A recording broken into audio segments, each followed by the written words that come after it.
ఓ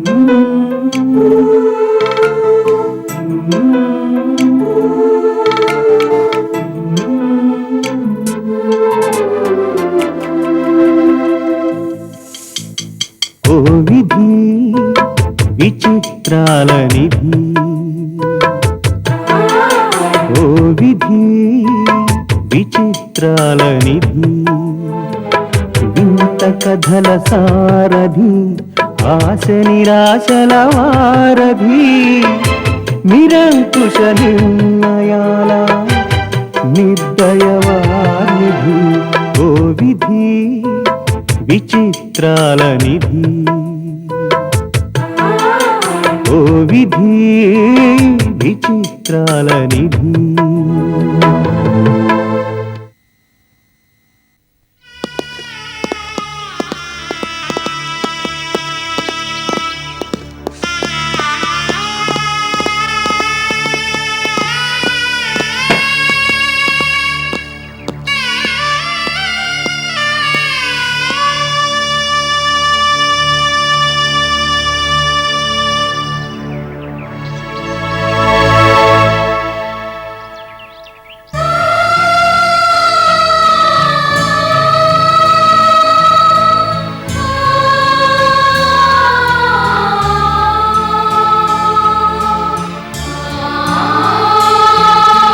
లక్ష్మి, రోజులా వెళ్తున్నాను.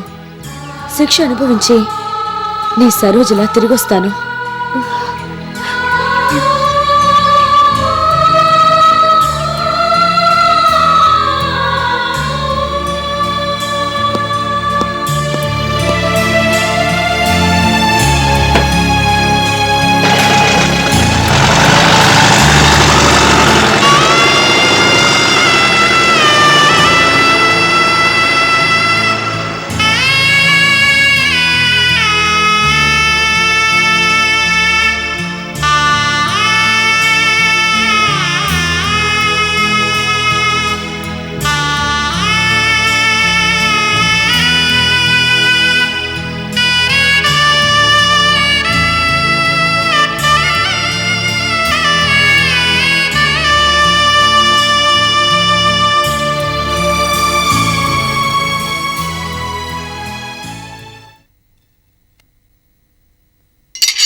నువ్వెప్పుడు జైలు నుంచి విడుదలయ్యి వస్తావా అని క్షణం ఒక యుగంలా ఎదురు చూస్తున్నాను. నా మీదున్న అభిమానంతో నీకు అలాగే అనిపిస్తుంది లక్ష్మి. కానీ నాకు మాత్రం నేను జైల్లో ఉంటేనే బయట అందరూ క్షేమంగా ఉంటారనిపిస్తోంది. అవే మాటలు సరోజ. చట్టపరంగా కూడా నువ్వు శిక్ష అనుభవించొచ్చావు. ఇంకా నిన్ను వేలెత్తి చూపే సాహసం ఎవరూ చెయ్యలేరు. నీ మనసు నాకు తెలుసు లక్ష్మి. నేను మళ్ళీ బయటికి రావడానికి కారణం నువ్వు. నేను ఆపదలో ఉన్న ప్రతిసారి నువ్వే ఆదుకుంటున్నావు. ఎన్ని జన్మలెత్తినా నీ రుణం తీర్చుకోలేను. వద్దు సరోజ, తీర్చుకోవద్దు. మన మధ్య రుణానుబంధం ఉంటేనే మనం ఎప్పటికీ కలిసి ఉంటాం. ఇదిగో, నువ్వెంతగానో ప్రేమించి పెళ్లి చేసుకున్న నీ భర్త ఇన్నాళ్లు అడ్డుగోడలుగా నిలిచిన అపార్థాల పొరలు తొలగిపోయాయి, అనుమానాల తెరలు కరిగిపోయాయి. ఇద్దరూ ఒకరికొకరు తోడుగా ఉంటూ ప్రేమ అభిమానాలు ఇచ్చిపుచ్చుకుంటూ హాయిగా ప్రశాంతంగా ఉండండి. అదేంటి లక్ష్మి, బయటికి రాగానే అప్పగింతల కార్యక్రమం మొదలుపెట్టావు? అంతే కదా సరోజ.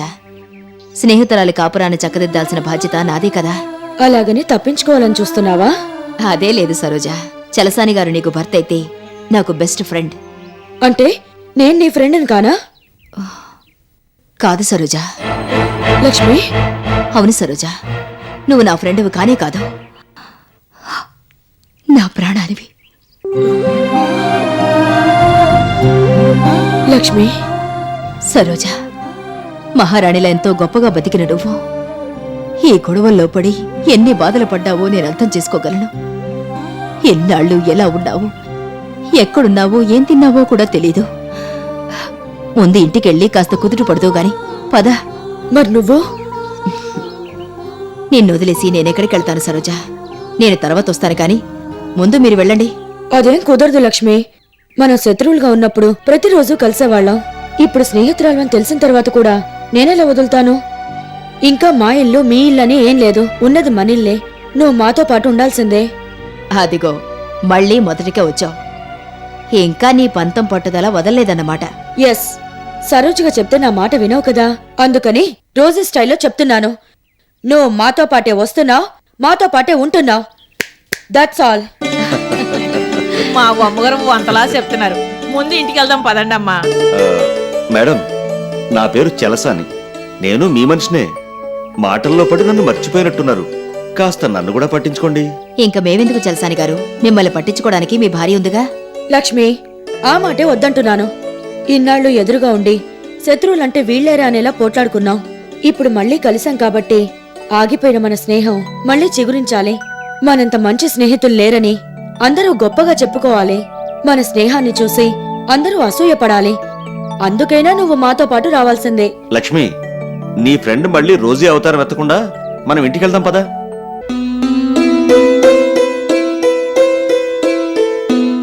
లక్ష్మి, నీకు నా మీద ఏ కోపమూ లేదు. నన్ను మనస్ఫూర్తిగా క్షమించావు అనుకోవాలంటే నువ్వు నాతో పాటు రావాల్సిందే.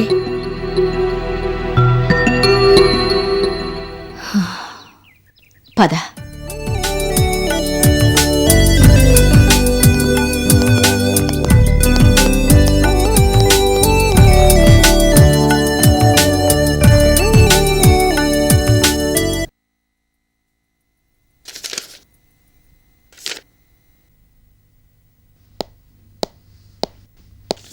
నమస్కారం పరమేశ్వర.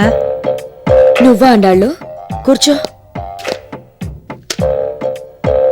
ఎలా ఉన్నావు? ఏదో ఇలా ఉన్నాను పరమేశ్వర. అయినా అశోకవనంలో సీతలాగా, అజ్ఞాతవాసంలో ఉన్న ద్రౌపదిలాగా మీరెక్కడో బాధలు పడుతూ ఉంటే నేనెలా బాగుంటాను పరమేశ్వర? నేనంటే నీకెంత అభిమానం అండాళ్ళు. ఎందుకుండదు పరమేశ్వర? ఎన్నాళ్ల స్నేహబంధం మనది. మిమ్మల్ని పోలీసులు తరుముకొస్తున్నారని తెలిసిన దగ్గర నుంచి కడుపు నిండా తిండి లేదు, కంటి నిండా కునుకు లేదు. ప్రతి క్షణం మీ గురించే నా ఆలోచన. ఎంత తొందరగా మిమ్మల్ని చూస్తానా అని నా ఆవేదన. మీకోసం వెతకని చోటు లేదు, బయటికి తీసుకురావడానికి చేయని ప్రయత్నం అంటూ లేదు. లాయర్ల చుట్టూ, పోలీసుల చుట్టూ తిరుగుతూనే ఉన్నాను. నా బాధ ఎవరితోనూ చెప్పుకోలేక, అలాగని భరించడం లేక ఇన్నాళ్లు నరకం అనుభవించాను పరమేశ్వరా. అయిన వాళ్ళందరూ వదిలేసినా నా గురించి ఆలోచించని ఇలాంటి మంచి స్నేహితురాలుండడం నిజంగా నా అదృష్టం అండాళ్ళు. ఎంత మాట పరమేశ్వరా! నిజానికి మీరు నా స్నేహితురాలని చెప్పుకునే అర్హత కూడా నాకు లేదు. నేను మీ భక్తురాలిని. ఆంజనేయ స్వామి శ్రీరామచంద్రుని తన గుండెల్లో దాచుకున్నట్టు నేను మిమ్మల్ని మనసులో ప్రతిష్ఠించుకున్నాను పరమేశ్వరా. మొన్న గుండెల్లో నొప్పిగా ఉందని యాంజియోగ్రామ్ తీస్తే అందులో డాక్టర్లకి మీ బొమ్మే కనిపించిందట. నిజమా అండాళ్ళు? అవును పరమేశ్వరా. ఇంతకీ అసలు విషయం అడగడం మర్చిపోయాను. ఆ గుడిసెల లక్ష్మి ఎలా ఉందా అండాళ్ళు? అమ్మో, ఏం చెప్పమంటారు పరమేశ్వరా? ఘోరకలి. ఆ లక్ష్మీదేవి ఎలాగైనా మిమ్మల్ని పోలీసులకు పట్టించడమే లక్ష్యంగా పెట్టుకుంది. అందుకే పోలీస్ స్టేషన్ల చుట్టూ తిరిగింది. అంతేకాదు పరమేశ్వర, ఈ మధ్య మీ స్నేహితురాలను చెప్పుకుంటూ కొత్త డ్రామా మొదలెట్టింది. అలా అందర్నీ నమ్మించి మీ రోజీ గ్రూప్ ఆఫ్ కంపెనీస్ కూడా స్వంతం చేసుకోవడానికి అన్ని ప్రయత్నాలు చేసింది. నిజమా అండాళ్ళు? అయినా ఇవన్నీ అలా ఉంచుగాని అసలు విషయం చెప్పు. చలసాని గారితో ఇంకా అలాగే తిరుగుతోందా? అయ్యో, అదో మాట పరమేశ్వర, చెప్పుకుంటే సిగ్గు సిగ్గు. మీరు లేకపోవడంతో మరీ బరి తెగించేశారు. ఆఫీసులో సరే సరే, బయట పార్కుల్లో, హోటళ్లలో, సినిమా హాళ్లలో ఎక్కడ చూసినా వీళ్లే. అంతలా దిగజారిపోయి విచ్చలవిడిగా తిరుగుతున్నారు. ఈ మధ్య ఎవరికీ చెప్పకుండా పెళ్లి చేసుకున్నారని కూడా విన్నాను. నిజమా అండాళ్ళు? లక్ష్మి మరీ అంత నీచానికి దిగజారుతుంది అనుకోలేదు. ఏం చేస్తాం పరమేశ్వర, మీ భర్త చలసాని గారైనా కాస్త ఆలోచించాల్సింది. అది నిజమే అండాళ్ళు. నువ్వు చెప్పినవన్నీ వింటుంటే మళ్ళీ నా మనసు రగిలిపోతోంది. ఏదోలా లక్ష్మీదేవి అడ్డు శాశ్వతంగా వదిలించుకుంటేనే కాని మనశ్శాంతి లేదనిపిస్తోంది. దానికి ఇంత ఆలోచన ఎందుకు పరమేశ్వర? మొన్న ఎక్కడో పిట్టలు కొట్టేవాడిని పట్టుకొచ్చి లక్ష్మీదేవిని చంపాలనుకున్నారు. వాడు పోలీసులకు దొరికిపోవడంతో ఇన్ని బాధలు పడ్డారు. మరేం చేయమంటావు అండాళ్ళు? మంచి సలహా ఏదన్నా ఇవ్వు. ఏముంది పరమేశ్వరా, నమ్మకమైన వాడికి ఛార్జీలిచ్చి కడప పంపించండి. నాటు బాంబులు తెప్పించి లక్ష్మీదేవి ఇంటికి 4 వైపులా పెట్టించండి. అక్కడితో ఆ లక్ష్మి ఉండదు, శాశ్వతంగా దరిద్రం వదిలిపోతుంది. ఎంత మంచి సలహా ఇచ్చావా అండాళ్ళు. నాకు ఆలోచనే రాలేదు. వచ్చుంటే కిందటిసారే ఈ పని చేసుండేదాన్ని. ఈ పోలీసులు గొడవలు ఏమీ ఉండేవి కావు. ఇప్పుడే నమ్మకమైన మనిషిని చూసి కడప పంపిస్తాను. లక్ష్మి, లక్ష్మి. లక్ష్మి అని పిలుస్తున్నారు. కొత్త పని మనిషా పరమేశ్వరా? అవునా అండాళ్ళు? పిలిచారా అమ్మగారు? నమస్కారం పరమేశ్వరా. నమస్తే. ఏమిటండాళ్ళు అంతలా కంగారు పడిపోతున్నావు? ఏం లేదు పరమేశ్వరా, పని మనిషిని పిలిస్తే మీరొచ్చారేమిటని. నిజంగానే పని మనిషిగా చేరారేమిటి కొంపదీసి? అవునా అండాళ్ళు, విధి నా జీవితంతో మరోసారి ఆడుకుంది. నా అనుకున్న వాళ్ళందరూ నా ఆస్తి కావాలనుకున్నారే తప్ప నేను కావాలనుకోలేదు. ఆస్తి మొత్తం రాయించుకొని నన్ను బయటికి గెంటేశారు. ఏదో బతుకుదేరు కావాలి కదా అండాళ్ళు, అందుకే ఇక్కడ పనిలో చేరాను. చేరావు సరే, ఏదో నీ స్నేహితురాల్లాగా ఆండాళ్ళు అంటావేటి అసహ్యంగా? ఆండాళ్ళు గారు అనలేవు. పని సంగతి తర్వాత, ముందు ఇంటికొచ్చిన వాళ్ళకి మర్యాద ఇవ్వడం నేర్చుకో. సారీ అండాళ్ళు, సారీ అండాళ్ళు గారు. సర్లే, ఆ కట్టుబొట్టు ఏమిటి? నువ్వింకా ఆ లక్ష్మీదేవిని అనుకుంటున్నావా? ముందు మార్చు. పని మనిషివి పని మనిషిలాగా ఉండు. బాగా చెప్పావండాళ్ళు. నాకు ఈ ఆలోచనే రాలేదు. మరి పనివాడని ఎక్కడుంచాలో అక్కడుంచాలి పరమేశ్వరా, లేకపోతే భరించలేం. నెత్తినెక్కి పిండి దంచుతారు. అయినా దేవతలాంటి మీకు అంత అన్యాయం చేసినా మీరు కాబట్టి పనిలో పెట్టుకున్నారు. అదే నేనైతేనా గుమ్మం ఎక్కనిచ్చేదాని కాదు. అలా చూస్తూ నిలబడ్డావేమిటి? లోపలికెళ్ళి నాకు రోజీ గారికి కాఫీ పట్రా. ఏంటి ఇంకా నిలబడ్డా? చెప్పింది వినిపించలేదా? ఆండాళ్ళు చెప్తే ఒకటి, నేను చెప్తే ఒకటినా? అది కాదు మేడం. ఇంకేం చెప్పకో, ముందు నువ్వు వెళ్ళు. అలాగే మేడం. ఇదిగో ఇప్పుడే చెప్తున్నాను, ఇంతకు ముందు నా నూకాలు పని పాటు చేసేది కాదు. పెద్ద చిన్న తేడా లేకుండా నోటికొచ్చినట్టలా వాగుతూ ఉండేది. అందుకే రోజీ గారు పనిలోంచి తీసేశారు. ఆ విషయం గుర్తుంచుకొని మర్యాదగా ప్రవర్తించడం నేర్చుకో, లేదంటే నేనే నిన్ను పనిలోంచి తీసేస్తాను. జాగ్రత్త. ఏంటి చెప్పింది అర్థమవుతోందా? ఓ అర్థమవుతుంది పరమేశ్వరా. నా గురించి నా పని గురించి ఒరుటి బండి ఒలిసినట్టు అంత చక్కగా చెప్తున్నావు. వందుకు అర్థమవుదు పరమేశ్వరా. నాకు అర్జెంట్ పనుంది, మళ్ళీ కలుస్తాను. వస్తాను పరమేశ్వరా. అప్పుడే వెళ్తానంత వేటి పరమేశ్వరా. చక్కగా కాఫీ తాగెళ్దు గాని కూకుడు. అవును, నన్ను చూడగాని ఎందుకలాగా పారిపోతున్నావు పరమేశ్వరా? అయినా నిన్నంత సులువుగా ఒగ్గేస్తాను అనుకుంటున్నావేటి? చేతురాలను కూడా చూడకుండా ముఖం మీద తలుపేసేసి నువ్వు ఒక మడిచివే ఏటి మాట్లాడవేటి? పచ్చవాత వచ్చి నోరుగా నడిపోనాదేటి? పరమేశ్వరా పరమేశ్వరా అని పాపిట్టి పనులు చేసినందుకు నీ బతుకు బుగ్గి పాలైపోవాలి. నూకాలు, నీ తిట్లకే సగం చచ్చేలా ఉంది, వదిలే. ఇలాంటోళ్ళని అంత తేలిగ్గా ఒగ్గేస్తే ఓలాగమ్మా. ఇదిగో పచ్చగా ఉన్న మా అమ్మగారు లక్ష్మీదేవి గారి శేఖంలో స్విచ్ పెట్టాలని చూసావో, ఆ కలిపి చేతులు ఎట్టేస్తాను, కాళ్ళు చేతులు ఇరిసేసి పొయ్యిలు ఎట్టేస్తాను, ఒళ్ళంతా కొలబొడిసేసి వాతలు ఎట్టేస్తాను, పచ్చి మంచీలు కూడా అడగకుండా సత్తేలాగా చేస్తాను. మరో పాలి గడప తొక్కేవంతే మా ఆటలతో చెప్పను, చేతలతో చూపిస్తాను.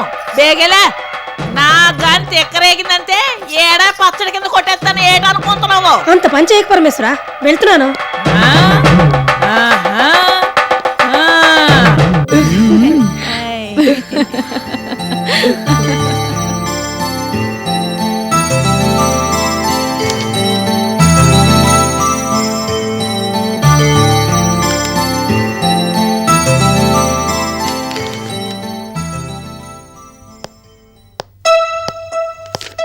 కాఫీ అడిగారుగా, తీసుకోండి. ఏమండి, కాఫీ.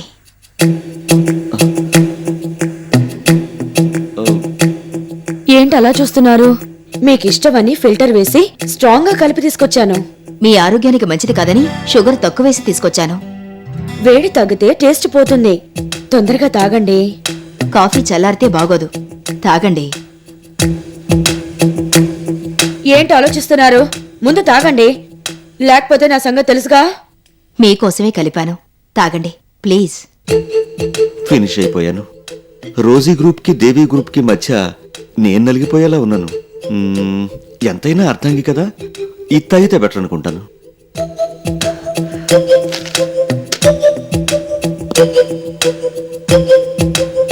చూసావుగా, గెలుపు నాదే.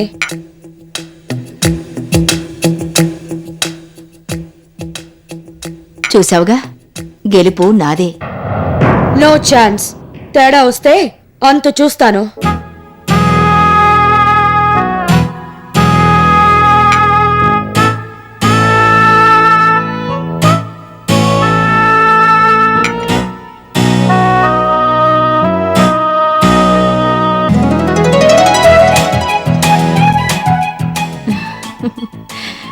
ఇప్పుడేమంటావు సరోజా?